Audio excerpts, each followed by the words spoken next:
드리지만 주의 은혜로 이 자리에 나와서 예배하게 하심을 감사합니다. 하나님, 예배 가운데서 꼭 하나님을 만나는 귀한 시간이 되게 도와주시고, 하나님, 우리의 문제와 우리의 모든 근심 걱정이 회복되고 해결되는 하나님 예배가 되도록 도와주시옵소서. 오늘도 하나님, 야베스를 통해서 우리에게 주시는 그 복을 받기를 원합니다. 하나님, 우리도 간절하게 야베스처럼 주님을 찾고 부르짖어 그가 받은 복을 우리도 누리면서 하나님의 영광을 위하여 남은 생 살아가게 하여 주시옵소서. 이 시간 한 심령 한 심령이 천하보다도 귀합니다. 이들이 말씀을 통하여 하나님을 만나야지만 이들이 가는 모든 곳곳이 살아나는 역사가 일어날 줄 믿습니다.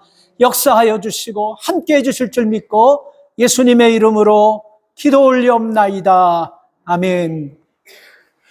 우리가 2025년 달력을 보면 그렇게 매일같이 읽는 말씀이 있지 않습니까?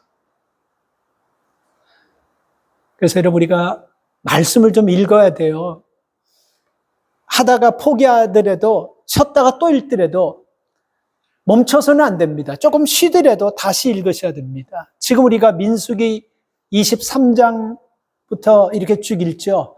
이 말씀도 우리가 지금 스케줄 따라 읽는 말씀을 보면 이게 만만치 않은 말씀이에요. 참 복잡한 말씀이고 쉬운 말씀이 아니에요. 제사법에 대해서 쭉 나와요. 그래도 여러분 놓치지 말고 계속해서 말씀을 읽기를 바랍니다. 그게 살 길이기 때문에 그런 거예요. 보통 우리가 성경을 읽으면 우리가 여러분 신약 성경부터 읽지 않습니까? 구약 성경이 어려우니까. 아마 누구나 다 경험했을 거예요. 마태복음 1장 1절을 펴면 다 족보기가 나오잖아요. 그래서 참 불편해요. 그리고 은혜도 안 되는 것 같고. 그래서 우리가 또 구약으로 시작하면 또 구약의 창세기 출애굽기는 재미있지만 레위기 가서는 거기도 제사법으로 아주 복잡한 말씀들이 많이 나와요. 그리고 여러분 계속해서 읽다 보면요, 또 어디가 함정이 있냐면 오늘 우리가 본문으로 하는 역대상 1장부터 이건 진짜 너무 힘든 말씀이에요. 은혜가 되지도 않고 그냥 덮어버리고 싶은 말씀이에요. 뭡니까 여러분?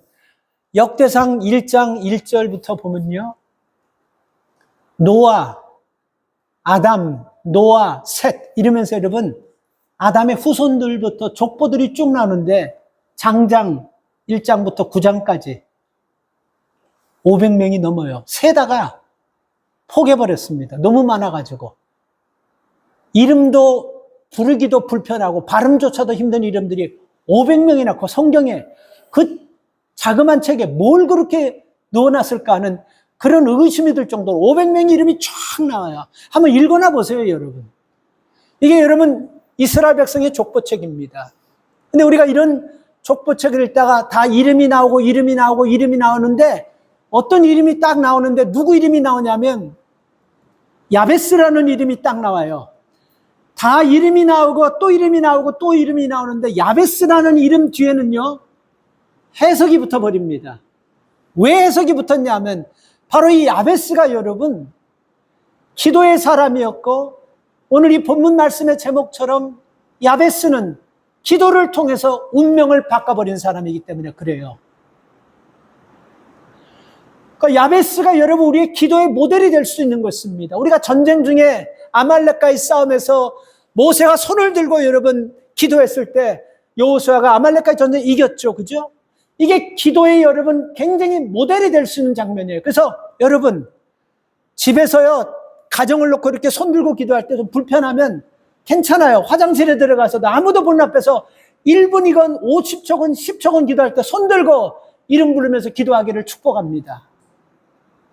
우리가 구약 성경에서 하나님 앞에 간절히 기도할 때 보면요, 다 손을 들고 기도했어요. 처절하게 하나님을 사모하는 심령들이 기도할 때 보면 다 기도하면서 손 들었어요.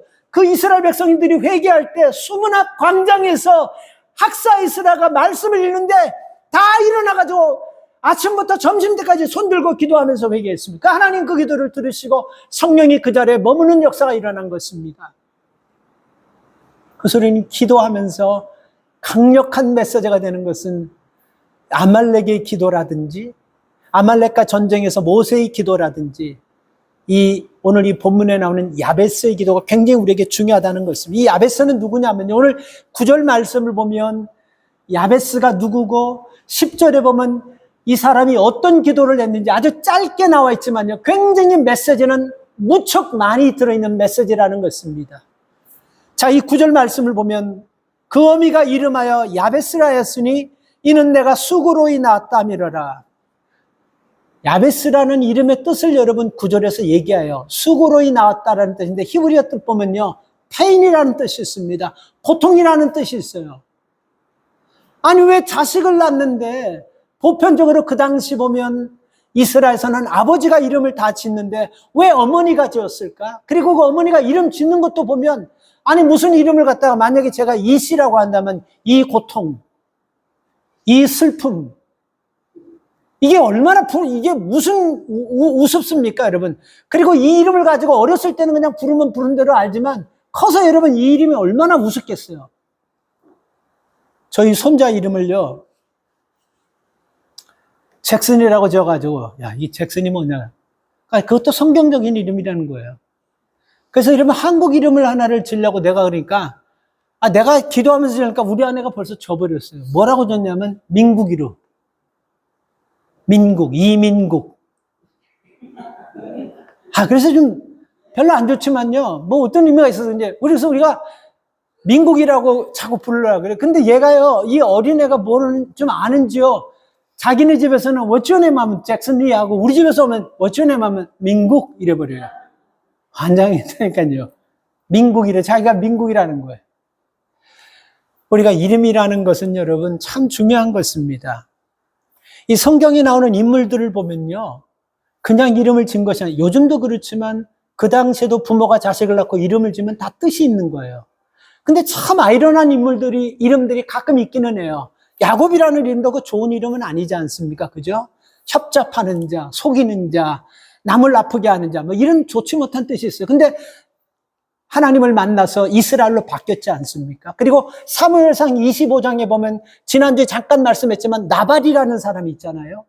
그가 여러분 나발이라는 뜻이 히브리어 보면 어리석다라는 뜻입니다. 그 부모가 어떻게 실수했는지 이름을 나발이라고 줘버렸어요. 그래서 그 나발이 교만하다가 다윗 앞에서 교만하다가 스스로 두려움에서 자기가 그냥 죽어버린 거야. 너무 무서워가지고 함부로 교만했기 때문에.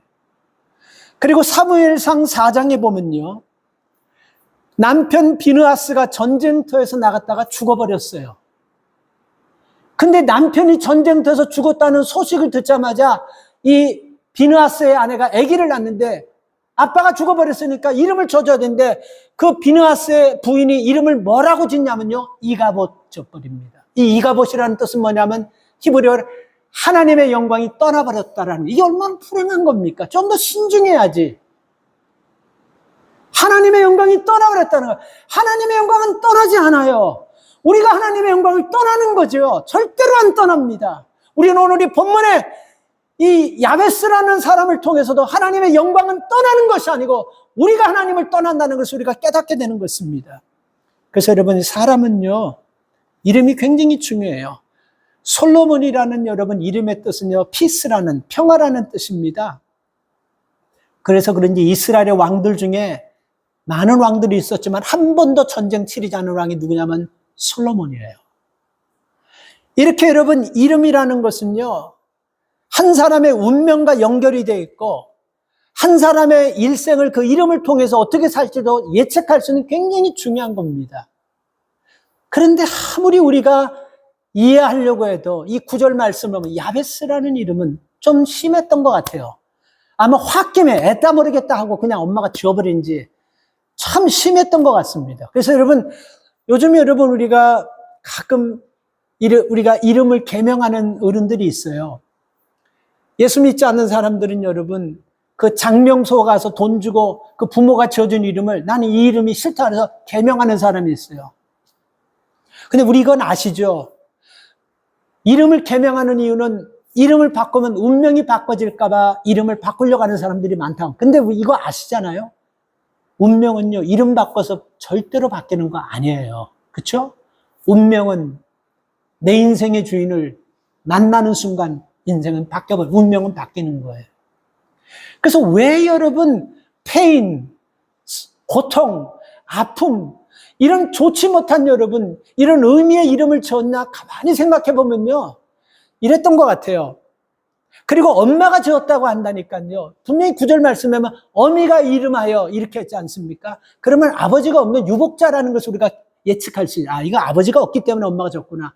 또 하나 여러분 우리가 이름을 지은 것을 보면요. 고통스럽다, 정말 힘들었다.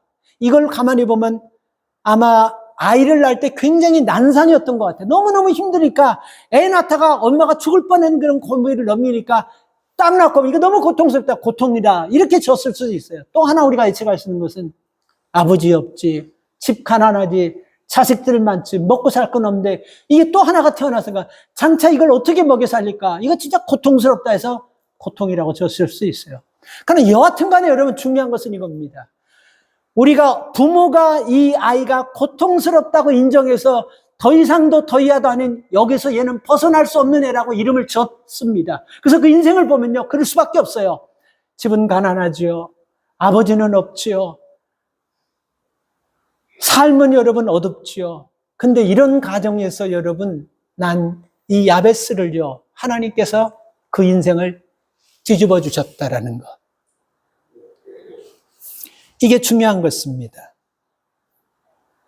그래서 여러분 이런 슬픈 출생과 어두운 과거를 지닌 야베스를요. 하나님께서 축복하셔서 다른 모든 형제들보다 존귀케 돼. 여기서 그런 형제라는 것은 집 식구들만 얘기하는 것이 아니고 이스라엘 백성에 있는 남자들 모든 그리스도 안에서 하나님의 자녀들 다 형제 아니에요? 이런 폭으로 보면요. 이스라엘 백성의 수많은 사람들 중에서 굉장히 존귀한 자가 되었다. 이게 누가 하나님께서 그렇게 해주셨다는 거예요. 그래서 우리가 내가 참 어떻게 가난하게 태어났다. 참 비참하게 태어났다. 진짜 우리 내세웠거든. 이런 거 중요한 것이 아닙니다. 하나님께서 그 인생을 들어서 바꾸려고 하면요. 야베스를 통해서 우리에게 보여주셨듯이 바뀌어줄 수 있다는 것입니다. 우리가 여러분 한국 속담에 이런 말이 있죠. 개천에서 욕난다. 그야말로 야베스는요. 개천에서 욕난 부모조차도 고통스럽게 살다가 인생 마칠 수밖에 없는 사람이고 환경도 그렇고 여건도 그렇고 상황도 그렇고 어느 것 하나 이 아이가 존귀하게 될 수 있는 백그라운드 누가 도울 수 있는 사람이 아무도 없어요. 가족도 형제도 식구도 친척도 이 야베스를 도울 사람은 아무도 없는 상황에서 이 야베스가 존귀하게 되었다는 것은 뭐 때문에 그럴까요? 우리는 이것을 10절을 통해서 우리는 예측할 수가 있어요.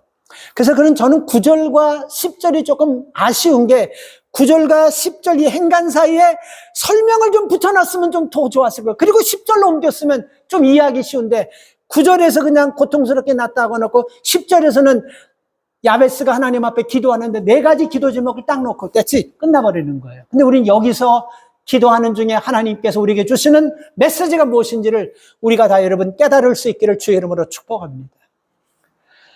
자, 여기서 여러분 이런 어려운 환경과 상황에서 야베스가 존귀한 자가 될 수 있었던 것은 여러분들 생각대로는 쉽게 하나님께서 그렇게 해줬다면 여러분 하나님께서 하나님 나 존귀하게 되고 싶어요. 그래 너 존귀하게 이렇게 하시는 하나님이십니까? 여러분 우리가 어떤 사람들이 뭔가를 해냈을 때요. 그 일을 했을 때 우리가 절대로 함부로 여러분 그것을 놓고 판단하고 말해서는 안 되는 이유가 바로 그거예요. 우리가 볼 때는 그 일이 별것 아닌 것 같고 조금만 노력하면 우리도 아닙니다. 그 사람이 그렇게 결심하고 그런 일을 하기 전까지 그 사람은 자기가 하나님 앞에 기도하고 약속하고 결심했기 때문에 누가 뭐라든지 주변에 어떤 영향력이 있다 할지라도 관계없이 하나님과 나의 관계 속에서 그 사람은 그 일을 하는 거예요.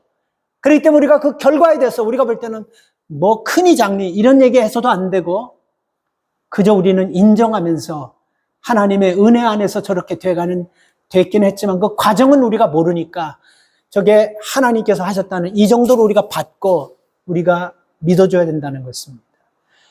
왜 그러냐면 여러분 자신의 한계와 환경을 벗어나겠다라는 그런 소원이 여러분 야베스에게는 있었어요. 저는 이렇게 생각해요. 하나님 나 존귀하게 해주세요. 그래놓고 계속해서 허망하게 살고 계속해서 세상적으로 살고 인간적으로 살면서 그렇게 살았다고 하면 진짜 여러분 존귀한 사람이 됐을까요? 하나님이 지경을 넓혀주는 사람이 됐을까요? 하나님의 손이 이 야베스를 도왔을까요? 슬픔에서 환난에서 근심에서 벗어난 이 기도를 여러분 하고선 그는 이 기도대로 죽게 되면 살기로 이 기도에 인생 다 걸고 살았어요. 이걸 아셔야 돼요. 그래서 저는 9절과 10절에서 야베스가 이렇게 기도하고 목숨 걸고 인생 올인하고 이것 외에는 그는 아무것도 하지 않고 매일같이 기도하면서 매일같이 이렇게 이런 설명이 좀 있었으면 하는 아쉬운 마음이 제게 있다라는 것입니다. 안타깝게도 그 내용은 없어요. 근데 우리가 10절을 보면요, 우리가 알 수 있고 또 우리가 여러분 기도 응답받는 과정들을 다 경험했지 않습니까? 그냥 쉽게 우리가 필요한 거 주세요 그럼 떡떡 손에 얹어주고 도깨비야 이렇지 않잖아요. 때로는 어떤 한 가지 기도 제목을 옳고 1년이 될 수 있고 10년이 될 수 있고 때로는 우리가 정말 참기 어려울 정도로 긴 시간이 될 수 있어요. 이 과정을 여러분 거치면서 중요한 것은요, 야베스가 사생결단하고 내가 이 환경에서 부모도 나를 인정해 주지 않고 누가 봐도 나는 어려운 환경에서 헤어나오지 못한 이 환경에서 나는 여기서 그냥 이대로 있는 것이 아니고 나는 여기서 벗어나겠다는 그 믿음을 가지고 기도했기 때문에 하나님이 복을 주신 줄 믿습니다. 제가 말씀드렸지만 큐바 갔다가 오면서 참 마음이 안 좋은 것이 이 사람들이 꿈이 없다라는 거. 환경도 그렇지만 뭔가 어려운 상황에서 우리가 치고 나가가지고 뭔가 해보겠다는 환경도 안 되고 재료도 없지만 꿈이 없다는 것이 너무 안타깝습니다. 여러분들에게 한번 제가 그 말씀을 나눴죠. 그래서 어떻게 하면 저 사람들에게 꿈을 줄 수 있을까 하면서 우리가 끝까지 하려고 하는 것이 여러분 참 힘들지만 그 인학학교를 통해서 아이들에게 미술도 성경도 그림도 영어도 가르치면서 뭔가 조금씩 그 아이들에게 꿈의 씨앗을 떨어뜨리면 언젠가는 하나님이 그 꿈을 30배, 60배, 100배로 키운다는 이 믿음 가지고 저는 지금 마치 여러분 회당장이 포도주가 떨어졌는데 예수님께서 그 하인에게 물을 떠서 회당장에게 갖다 주는 그 마음으로 저는 지금 하고 있습니다. 여러분 우리가 이걸 알아야 돼요. 그냥 이게 된 것이 아니고 적어도 야베스는요, 이런 고통스러운 환경에서 벗어나려고 하는 꿈이 있었다라는 것입니다. 지난해인가요? 니카라과 제가 다녀왔지 않습니까? 니카라과 다녀와서 그 목회자들의 회의가 있어서 거기 가서 이제 아침에 이제 목회자들이 모여서 한 30분 되는 장소로 가야 돼요. 그리고 어저께 그 버스 운전사와 미니버스 운전사 연락이 다 돼 있습니다. 그런데 아침 8시가 됐는데도 안 와요. 8시 출발해서 거기서 아침 먹고 우리가 회의하고 세미나 해야 되는데 안 와요. 9시가 됐는데도 안 와요. 이게 뭔 일이냐, 사고 난 거 아니냐니까.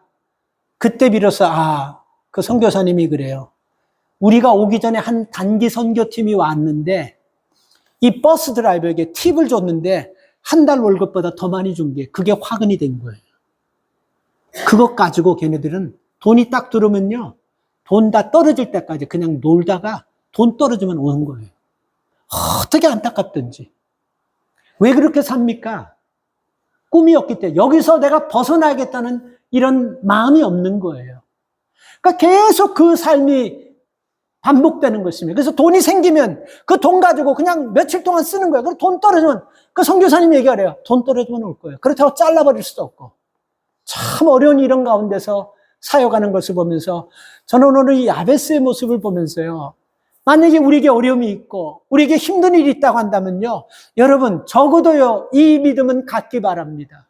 내 힘 가지고는 상황을 바꿀 수 없지만 하나님이시라면 내 상황 바꿀 수 있다는 그 믿음을 가지고 야베스처럼 하나님 내게 복을 더하십시오 하는 이 기도가 있기를 축복합니다. 우리는 할 수 없지만 하나님이 하시면 되는 것입니다. 그래서 내가 여기서 내 상황이 여기서 내 환경이 여기서 벗어나겠다는 이런 믿음을 가져야 돼요. 지금 여러분 상황 만족합니까? 주님 나는 여기가 좋사오니 여기 초막새 찍고 여기서 그냥 살겠습니다. 예수님께서 제자들을 책망하셨어요. 내려가자 그랬습니다. 여러분 여기가 지금 좋습니까? 지금 상황, 지금 환경, 지금 이대로가 좋아요? 아니에요, 여러분. 이것은 여러분 우리가 하나님이 기뻐하시는 최선이 아니라고 저는 생각합니다. 이보다 더 월등히 여러분이 한 단계 도약, 아니 두 단계, 여러 단계를 도약해서 우리는 하나님의 큰 축복을 받을 수 있는 모든 성도들인 줄 믿습니다. 여기 머물지 마시기 바랍니다. 여기서 나가겠다는, 이보다 더 성장하겠다는, 여기서 내가 더 발전하겠다는 이 믿음을 가지시기 바랍니다. 뭐 다 살 만큼 살았는데 뭐 발전하면 뭐 그만이. No. 돌아가시기, 내일 돌아가신다 할지라도 이보다 더 나은 믿음의 삶을 우리 자손들에게 물려주겠다. 이 믿음 가지고 이보다 더 나은 신앙을 추구하고 사모할 수 있기를 바랍니다. 우리는 여러분, 하나님께서 우리에게 주시는 그 능력 가운데 참 중요한 능력이 있는데, 오늘 이 본문 말씀의 제목처럼 운명을 바꾸는 게 기도라고 저는 믿습니다. 그래서 이 제목을 적으면서도 제목을 준비하면서 이거 너무 좀 세속적이지 않나 하는데, 저는 이 기도하는 가운데 이 제목이 마음에 확 와닿아버리더라고요. 기도가 운명을 바꾼다. 제가 한번 말씀드린 적이 있어요. 여러분, 수박씨가 땅에 파묻히면서 그 수박씨를 누르는 흙의 무게가 몇 배라 그랬죠? 기억나요? 20만 배가 넘습니다. 수박씨가 땅에 떨어지고 수박 씨앗을 누르는 흙의 무게가 20만 배가 넘어요.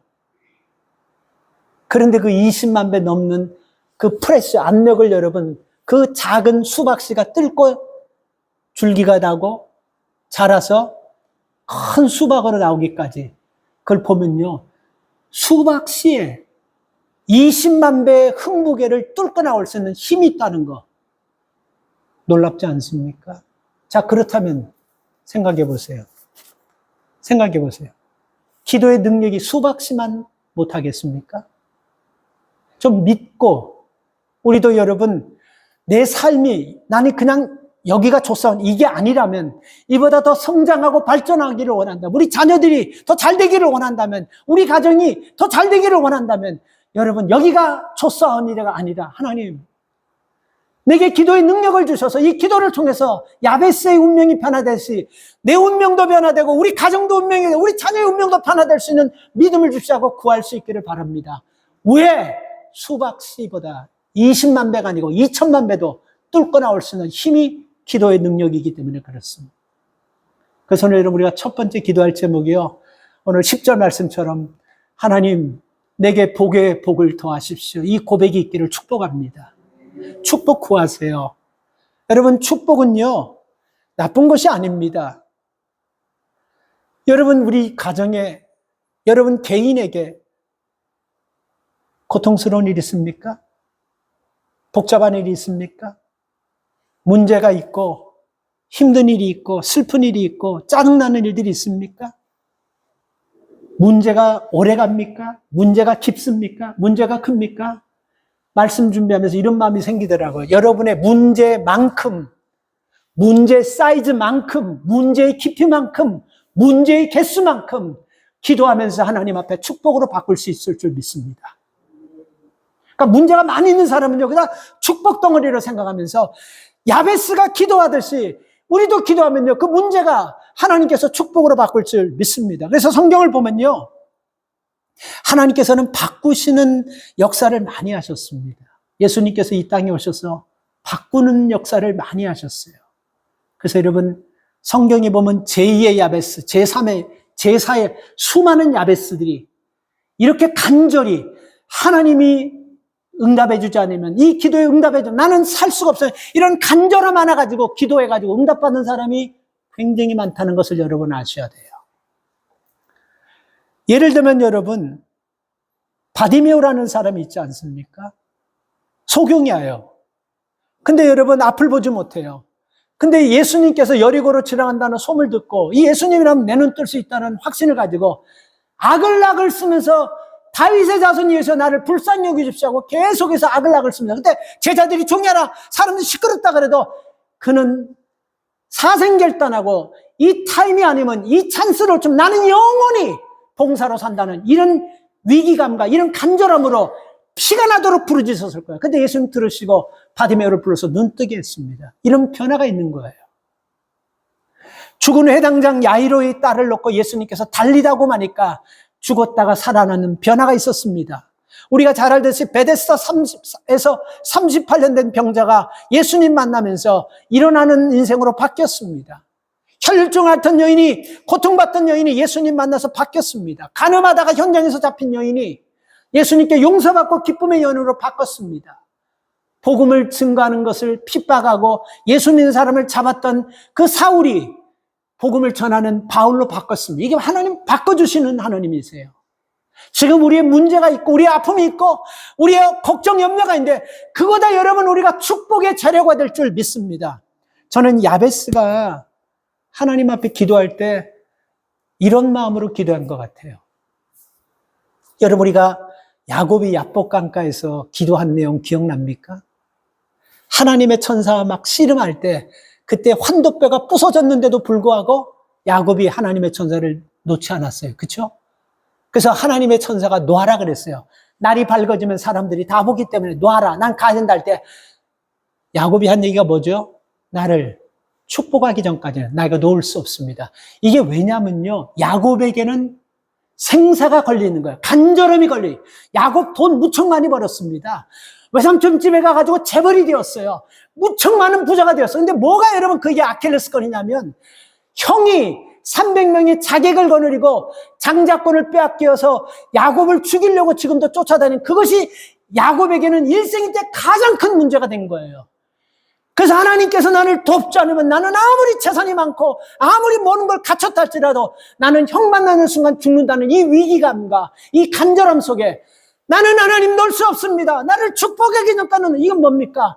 하나님 나와 형에서 이 문제를 해결하기 전까지는 나 이거 놓을 수 없어요. 이런 간절한 마음으로 붙잡았는데 그 사건 뒤에 이스라엘로 이름이 바뀌면서 형을 만나는데 그 형이 죽이려고 찾아온 것이 아니고 찾아오기는 죽이려고 찾아오는데 야곱을 딱 보는 순간 그 기도 뒤에 야곱을 보면서 뭐라고 했습니까? 에서가 너 얼굴을 보니까 하나님을 보는 것 같다 하면서 화해가 돼버렸어요. 저는 이게 굉장히 간절하게 야곱이요.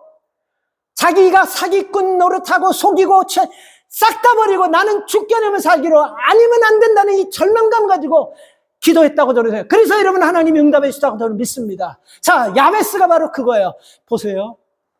아버지도 없이 태어났지. 가난하게 태어났지. 고통 가운데 이름 자체를 너는 고통 가운데 살아 고통 가운데 끝나라고 이름 지었지. 아무것도 가능성이라고는 없습니다. 회복될 기미는 1도 없어요. 그런데 여러분 하나님 앞에 기도하면서 무슨 마음이 생기냐면 내 인생은 아버지도 엄마도 형제도 이구도 친구도 누구도 나는 도와줄 수 없고 하나님 아니면 내 인생 바꿀 수 없다는 그 마음 가지고 간절히 기도하니까 야베스가 하나님의 복의 복을 받는 사람이 된 거예요. 그냥 한 게 아니에요. 마태복음 7장 7절과 8절에 보면요. 그 말씀 속에 보면 구하라 그러면 너에게 주실 것이고 찾으라 그럼 너희가 찾을 것이고 두드리라 그럼 너에게 열릴 것이다. 구하는 이가 찾고 두드리는 이가 열고 우리 이렇게 말씀 나오지 않습니까? 근데 저는 이 말씀 속에서 여러분 이 말씀을 읽을 때마다 여기에 뭐를 넣냐면요. 부탁합니다. 성경을 읽을 때 여기다가 뭐를 넣냐면요. 간절이라는 걸 좀 넣고 읽어보시기 바랍니다. 간절히 구하라. 그리하면 너에게 주실 것이고 간절히 찾으라. 그러면 너희가 찾을 것이고 간절히 두드리라. 그러면 너에게 열릴 것이니 간절히 구하는 자마다 얻을 것이요 간절히 찾는 자가 찾을 것이요 간절히 두드리는 자에게 열릴 것이요. 저는 이게 간절히가 키라고 생각합니다. 그렇지 않겠어요? 야베스는 여러분 친척도 도울 수 아무도 없는 거예요. 그런데 하나님 앞에 기도할 때 이 하나님이 내게 이 축복의 줄을 딱 던졌는데 나는 이것 못 잡으면 죽는다는 간절한 마음 가지고 기도하는데 그냥 적당히 기도했겠어요? 오늘 여러분 우리가 다시 기도의 삿발을 꽉 잡고 1초라도 좋아요. 10초라도 좋아요. 운전대 딱 잡으면요. 시동 딱 끌어놓고 너무 달리면 차 안 좋아진대요. 딱 해놓고 엔진이 워닝할 수 있도록 한 10초, 20초 동안 간절하게 핸들 잡고 오늘도 하나님 우리 자식들 지켜주시고 오늘도 하나님 나를 지켜주시고 오늘도 하나님 나를 해하는 사람 없도록 간절하게 10초라도 기도하면서 하루를 시작하기를 축복합니다. 이거 우리 아시잖아요. 얼마나 간절하게 그냥 없는 거예요. 딱 하나밖에 없는 거예요. 그래서 야베스는 거기에 올인해버렸다라는 것입니다. 두 번째, 10절에 보면 야베스가 뭐를 구했습니까? 하나님, 지경을 넓혀 주십시오. 이 지경을 넓혀달라는 것은 두 가지입니다. 땅을 넓혀 주십시오라는 의미가 있고 영향력을 넓혀 주십시오라는 의미가 있습니다. 먼저 영향력을 넓혀 주라는 이 말씀으로 좀 생각해 보려고 합니다. 여러분, 우리가 살아가면서 많은 사람 만나요. 근데 그 많은 사람들 중에 영향력 있는 사람을 만나가지고 나 인생 이렇게 살면 안 되겠다. 얼마나 산다고 이제.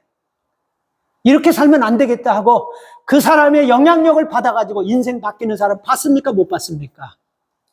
많잖아요. 많습니다. 그리고 한 사람의 영향력이 엄청난 일을 하는 여러분 경우도 굉장히 많아요. 우리는 이 영향력이라는 거 쉽게 생각하지 않아야 돼요. 이 나이에 무슨 영향? 아니에요. 저는 나이가 많이 먹으면 먹을수록 더 많은 영향력이 나올 줄 믿습니다. 영향력이 여러분들에게 있어요. 내가 조금만 손해보고, 내가 조금만 낮아지고, 내가 조금만 더 진실하게 살려고 하면 그 영향력이 파워풀하게 여러분 나간다는 걸 좀 믿으시기 바랍니다. 저는 성경에서 참 귀한 영향력이 사도행전 9장에 나오는 바나바라고 생각합니다. 바나바는 아무도 믿지 않고 신뢰하지 않았던 사도 바울을요, 사도되게 만드는데 결정적인 영향을 한 사람이에요. 사도들이 여러분, 사도 바울이 변화되었다고 하지만 예수님의 12제자 믿지 않았어요. 트릭 쓰는 걸로 알고 믿지 않았어요. 거리들 뒀습니다. 근데 바나바가 위트니스가 됐어요. 내가 책임지고 내가 보증한다 해서 그 바나바가 그 사도 바울로 하여금 예수님의 제자들과 함께 사역할 수 있도록 길을 터주는 굉장히 중요한 역할을 했어요. 그러니까 여러분, 바나바 한 사람이 이 사도 바울을 복음 전할 수 있는 길을 열어주는 이 상당한 영향력, 이게 얼마나 중요한 것입니까? 한 사람의 영향력이 이렇게 중요한 거예요. 그러니까 여러분이요, 내가 어떤 사람에게 복음을 전했는데 이 사람이 예수 믿고 온 가족이 다 뒤집어져 버리고 온 가족이 다 하나님 앞에 쓰임받아 큰 일을 이룬다면 여러분들을 통해서 그 영향력이 나타나는 것인 줄 믿습니다. 왜 우리가 안 돼요? 우리는 안 되는 거예요? 우린 그런 사람 없는 거예요? 아니에요. 내게 있는 영향력의 능력을 경험하지 못하기 때문에 그러는 것입니다. 하나님께서는 앞도 보지 못하고 듣지도 못하고 헬렌 켈러 같은 보지도 듣지도 말도 못하는 그 사람을 통해서 온 세계에 존경받는 영향력으로 칭찬받는 사람 되게 하셨어요. 근데 우리는 보지요, 듣지요, 말하지요. 뭐가 부족합니까? 근데 왜 우리가 영향력이 없는 거예요? 에서서에 보면 여러분, 한 사람이 죽으면 죽으리라는 그 마음 가지고 왕 앞에 나갔을 때 유대인들 전체를 다 살려냈으니 이게 영향력이라는 것입니다. 그래서 여러분, 하나님의 사람들은 영향력이 있어야 돼요. 성도들과의 관계에서도요, 선한 영향력이 있기를 축복합니다. 서로 격려해주고 위로해주고 어려움 가운데 성도를 위해서 손을 내밀 때 그 사랑은 하나님 나라를 확장하는 선한 영향력으로 작용하게 줄 믿습니다. 누군가 좀 어렵고 힘든 상황이 있을 때 그 사람에게 짧은 말 한마디라도 격려되고 위로되는 말을 줄 때 그게 그 사람에게 힘이 되고 그게 그 사람에게 나 다시 일어나야 됐다는 그런 용기의 말이 될 줄 믿습니다. 앨런 크라이더라는 사람이 있는데요. 초대교회 부흥의 역사에 대해서 연구한 분입니다. 앨런 크라우더. 초대교회가 어떻게 이렇게 폭발적인 부흥이 있었나 그것을 연구하면서 세 가지를 찾았는데 여러분 조금 마음에 새기면서 한번 들어보시기 바랍니다. 원래 1세기 초대교회 교인 수는요, 그야말로 얼마 되지 않았습니다. 1세기 기독교의 수는 그야말로 얼마 되지 않아요. 물론 핍박도 많았고 정말 시간도 오래되지 않아서 그런지 모르지만 진짜 1세기의 크리스천은 0.0000001%도 안 될 줄 아주 극소수였었어요. 그런데 4세기를 딱 맞으면서 로마에서 밀라노 칙령을 딱 발표하고 기독교가 로마의 국교가 되면서 갑자기 기독교인들이 폭발해져 버립니다. 그러면서 여러분, 이 앨런 크라더라는 사람이 연구했어요. 뭐 때문에 그러나? 이 폭발한 시점에 뭐가 있었나? 굉장히 심도 있게 연구했는데 세 가지를 찾았습니다. 뭐냐면, 우리는 보통 이렇게 폭발적인 성장과 함께 수많은 사람이 하나님을 믿었다고 한다면, 예수 믿는 사람이 아주 목숨 내놓고 미친 듯이 전도해서 밤잠 안 자고 전도했을 건데, 그게 아니야. 한 사람도 누구 하나 복음을 전도했다는 그런 내용이 하나도 없다는 거예요. 이게 기적이라. 한 사람도 복음을 전하고 예수 믿어 이렇게 한 사람은 없다는 거예요. 왜냐하면 복음 전하는 자체가 핍박이고 복음 전하는 자체가 잡혀서 죽을 수밖에 없는 거예요. 목숨 내건 사도 바울이나 이런 몇몇 사람에는 복음을 전하는 사람이 없다는 거예요. 전부 없다는 거예요. 앨런 크라더가요. 근데 어떻게 해서 이렇게 됐냐니까 저들은 핍박 속에서 인내하면서 믿음을 지켰다. 이게 핵심이에요. 핍박 속에서 인내하며 믿음을 지킨, 이게 초대교회를 폭발한 첫 번째입니다. 두 번째는 여러분 뭐냐면요, 우리가 2025년 여러분, 우리가 이 교회 폐허 말씀처럼 부르심에 합당해, 다시 말하면 그리스도인답게 살았다라는 거예요. 중요해요, 여러분. 잘 들으시기 바랍니다. 핍박이 있고 어려움이 있었지만요, 믿음을 가지고 인내하면서 참았습니다. 그리고 여러분, 핍박이 있고 어려움이 있지만 내가 예수 믿는 사람답게 그렇게 행동하고 그렇게 말하고 살았어요. 그랬더니 여러분, 다니면서 예수 믿으세요 한마디도 안 했지만 수많은 사람들이 예수를 믿고 믿음의 사람들을 인정해 주면서 교회로 몰려오기 시작했다는 것입니다. 마지막 세 번째가 이거예요. 우리가 이렇게 인내하면서 믿음으로 지키고, 그리고 우리가 성도다운 삶을 사니까 세 번째가 뭐냐면요, 앨런 크라더가 성령이 역사하셨다 이렇게 봤어요. 그러니까 이 세 가지 외에는 초대교회가 폭발할 수 있는 그런 방법이 없다는 거예요. 이게 세 개가 가장 우리에게 중요한 말씀입니다. 여러분, 세상에 선한 영향력을 미치고 싶지 않은 사람은 없습니다. 모두가 세상에, 아니 우리 가정에도 우리 주변에도 선한 영향을 미치고 싶고, 우리는 모두가 다 그런 마음 가지고 있어요. 그런데 그것이 선한 영향력이 되려면요, 먼저 내 안에 변화가 일어나야 돼요. 그리고 주님의 십자가 앞에서 먼저 나를 돌아봐야 되고, 하나님을 두려워하는 마음을 가져야 되고, 겸손하고 진실되게 말을 통해서가 아니고 삶을 통해서 선한 영향력을 흘려보내야 되는 것입니다. 그래서 여러분, 우리가 선한 영향력은요, 가만히 보면 특이한 게 뭐냐면요, 가랑비에 옷 젖는 것 모르듯이 드러내려고 하지 않는데 자연스럽게 들어가는 것, 그게 선한 영향력입니다. 무슨 표를 내고 무슨 구호를 내걸고 무슨 행사를 위해서 통해서 선한 영향력이 나가는 것이 아니고, 보이지도 않지만 있는 듯 없는 듯 하지만 가랑비에 옷 젖는 것 모르듯이 살살 주변에 영향을 가는 게, 그게 선한 영향력입니다. 그래서 야베스는 지경을 넓혀주십시오. 하나님, 선한 영향력을 넓혀주셔서 하나님이 나 같은 것을 이렇게 들어쓰시는 것을 나보다도 더 못하고 나보다도 어려운 사람들에게 희망이 되는 삶을 살겠습니다 하면서 이런 선한 영향을 넣고 기도했기 때문에 그런 것입니다. 그래서 여러분, 우리가 복을 받을 때마다 우리가 하나님께서 우리에게 주신 축복, 여러분, 그 귀한 것들입니다. 가만히 생각하면 그다 하나님이 주신 거예요. 근데 여러분, 우리가 주신 그것을 가지고 선한 영향력을 위해서 여러분 쓰라고 주신 건 줄 믿으십시오. 지경을 넓혀주세요. 땅 차지하고 싶습니다. 물질 많이 가지고 싶습니다. 남보다, 이게 아니에요. 이 차원이 아니고 영향력 있는 그리스도인. 적어도 하나님, 다른 사람은 모르지만 우리 식구한테만큼 영향력 있는 그리스도인을 살고 싶습니다. 이런 마음을 가지라고 하나님께서 우리에게 건강을 주시고 가정의 역할을 주시고 물질을 주시고 하나님께서 우리에게 직장을 주신 줄 믿으시기 바랍니다. 여러분, 독수리가요, 우리가 성경에 보면, 이사야서에 보면요, 믿음의 사람을 독수리로 표현한 장면들이 몇 번 나옵니다. 소년이라도 넘어지고 자빠지고 장정이라도 넘어지지만 믿음의 사람들은 독수리가 날개치며 올라감 같은 그런 힘을 얻을 것이다. 믿음의 사람을 독수리로 피한 적이 굉장히 많아요. 여러분 잘 들어보세요. 이 독수리가 하늘의 새 중에 왕입니다. 근데 이 하늘의 새 중에 왕이 사자한테 잡혀먹을 때가 있어요. 두 가지입니다. 언제냐면요, 이 지상에 있는 이 음식들, 썩은 음식들, 양식을 딱 발견해서 그걸 먹다가 너무 그거 먹는 것에 집중하다 보면 지 옆에 사자가 얽어와서 콱 무는 거, 그거 느끼지 못하고 그냥 먹혀버리는 거예요. 그러니까 이게 여러분, 우리 예수 믿는 사람들이 너무 세속적인 것에 빠져버리고 세상적인 것에 너무 빠져버리면요, 우리가 세상 사람들에게 어떻게 된다고? 먹혀버리는 거예요.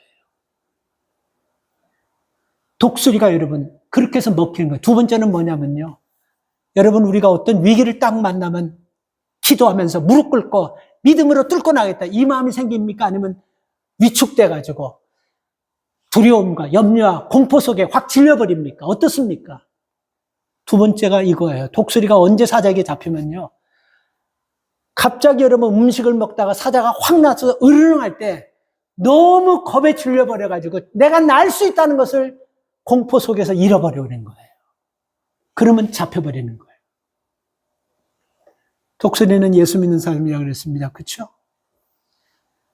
우리는 여러분, 우는 사자가 삼킬 자를 찾듯이 믿음의 사람들을 지금 찾아먹으려고, 사자들이 굶주림에 허덕이듯이 믿음의 사람들을 잡아먹으려고 지금 사방을 팔방을 돌아다니고 있다고 그랬습니다. 성경은요. 우리가 여러분 그런 상황에서 하나님 앞에 기도하면서 주신 선한 영향을 우리가 제대로 사용하지 못하면요, 하나님이 주신 축복 속에 매몰되어서 불행해지는 삶이 된다는 걸 기억하십시오.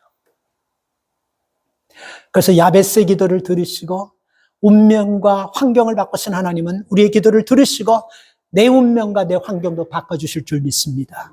세 번째, 야베스는 주의 손이 도와달라고 기도했어요. 도와달라고. 주의 손은 어떤 손입니까? 하나님의 손은 어떤 손입니까? 제가 여러분 한번 지난주인가도 그 설교를 했죠. 여러분, 우리 집에 있는 문제들 보면요, 남들이 볼 때는 뭐 그게 아니에요. 내가 볼 때는 진짜 심각한 문제가 될 수 있어요. 이 문제가 한두 가지가 아닙니다. 내가 볼 때는 여러분, 남들이 볼 때는 그까짓 건 뭐 한데, 아니에요. 내게 이 재정적인 문제가 너무너무 심각한 거예요. 그리고 내게는 가정적인 문제가 너무 심각한 거예요. 부부관계가 너무 심각한 거예요. 형제간 관계가 너무 심각한 거예요. 근데 여러분, 이런 모든 문제가요, 제가 말씀드렸죠, 우리가 볼 때는 하늘과 땅을 다 그냥 흔들어 버릴 수 있을 정도로 정말 하늘과 땅 사이에서 찾을 방법이 없는 그런 아주 그냥 너무너무 힘든 방법 같지만 하나님 한 번만 개업하시면 한 방에 해결된 문제라는 거 기억나십니까? 하나님의 손은 그런 손이에요. 야베스는 희망이 없어요. 희망이 일이라고 없어요. 부모 자체가 그렇게 여러분 할 정도 되면 무슨 희망이 있겠어. 근데 여러분, 이 야베스는요, 기도하면서 하나님 앞에 희망을 가졌는데 이 하나님의 손이 나를 붙잡아주면 내가 이 위기 가운데서 이 쓰레기 같은, 이 난지도 같은 이런 상황에서도 하나님이 나를 붙잡아서 쓰면 내가 올라갈 거라는 믿음이 있었다는 것입니다. 여러분 믿으십시오. 지금 우리가 여러분 걱정하고 힘든 이런 문제들 있죠?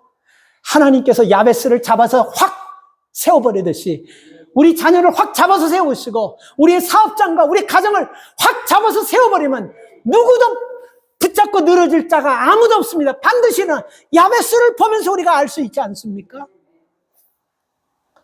그래서 여러분, 하나님의 손이라는 것은 굉장히 능력 있고 회복시키고 치유하시고 부서진 모든 걸 1000개 만가지 부서진 것도 하나님의 손으로 만지셔서 회복 딱 해주시는 거예요.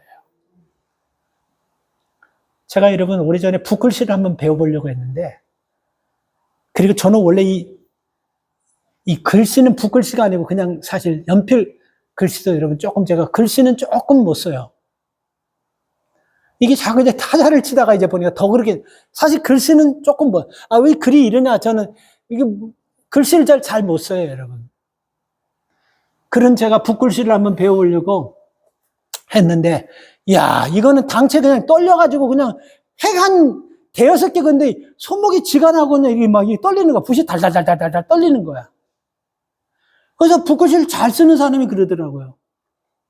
힘을 빼라고, 손목에 힘을 빼라고. 왜 이렇게 손에 힘을 주냐고. 그 손에 힘을 빼니까 힘을 빼도 나는 안 되더라고. 분명히 내 정신과 모든 멘탈은 집중해서 똑바로 하는데 이게 휘어지든지 일로 가든지 난 이상하더라고. 잘 안 되더라고요. 근데는 붓글씨를 잘 쓰는 사람이 내 손을 딱 잡고 힘 빼세요. 그리고 그냥 싹 내리는데 믿어지지 않을 정도로 획이 쫙 이쁘게, 이게 진짜 내 손을 통해서, 여러분 그렇게 되는 거예요. 우리는 약하지만 하나님의 능력의 손이 나를 붙잡으면요, 우리는 안 되지만 능치 못한 일이 없을 줄 믿습니다. 하나님의 능력이 나타나는 거예요. 내 손은 조막손이고 내 손은 부족하고 내 손은 약하지만요, 하나님이 손을 붙잡으면 능치 못한 일이 없는 거예요. 그래서 이 사람은 이걸 아는 거예요. 이 사람은 이걸 아는, 그 야베스는 이걸 알기 때문에 하나님의 손으로 도와주십시오, 이렇게 기도하는 것입니다. 마지막으로 여러분, 우리가 하나만 더 보면요, 야베스는 환난을 벗어나 근심 없게 해주십시오, 이렇게 기도했습니다. 여기서 우리가 중요한 것은 이거예요. 살아가면서 환난 한 번도 보지 않게 해주십시오가 아니고, 환난을 만났을 때 근심이 없게 하시고 벗어나게 해주십시오. 여기에 키입니다. 우리가 살아가면서 어떻게 환난 없이 살 수 있어요? 환난 없이 사는 방법 내가 알긴 알아요, 사실. 근데 여러분 그 방법 알려주면 아마 저 아주 싫어할걸요? 지금 돌아가시면 되는 거예요. 그냥 지금 삶을 맞춰져 버리면 환난 없는 거예요. 이 방법에는 이 땅에 살면 환난이 없을래? 없을 수가 없어요. 여러분, 우리는요, 이 땅에서 하나님께서 부름받은 사람임을 믿습니까? 그렇다면 여러분, 우리는 가정에서 하나님께서 우리를 불러주신 사명을 감당하다 보면 환난이 있습니까? 없습니까? 하나님께서 나를 부르셔서 교회로 부르셨다면 이 교회를 바르게 섬기고 기도하며 섬기고 믿음으로 섬기려면 이 교회에서 환난이 있겠습니까? 없겠습니까? 하나님이 나를 세우셔서 내게 직장을 주셨는데 그 직장에서 믿음의 사람다운 삶으로 직장 생활하면 환난이 있겠습니까? 없겠습니까? 없을 수가 없어요. 환난이 없을 수가 없어요. 그래서 예수님께서는 우리에게 이렇게 말씀하셨습니다. 요한복음 16장 33절에서 세상에서 너희가 환난을 당하나 담대하라, 내가 세상을 이겼노라. 이거 예수님께서 우리가 믿음의 삶을 살면서 주신 사명 감당하다 보면 환난을 당할 수밖에 없는 구조가 있다는 걸 다 아셨어요. 그래서 이 말씀하는 거예요. 너희가 세상에서 환난을 당하나 두려워하지 말라. 내가 세상, 이게 뭡니까? 그 환난, 너희가 하는 것이 아니고 내가 이기게 하겠으니까 너희는 나를 의지하라는 말씀 아니겠습니까? 그래서 환난 때 이 환난 좀 치워주세요. 이게 아니고 환난 때 하나님을 의지하면서 하나님이 내 손을 붙잡고 내 삶을 이끄시면서 환난에서 나를 벗어나게 하는 은혜를 누리며 체험하기를 주의 이름으로 축복합니다. 오늘날 이 말씀 속에서 여러분, 야베스 같은 사람이 기도로 운명이 바뀌었습니다.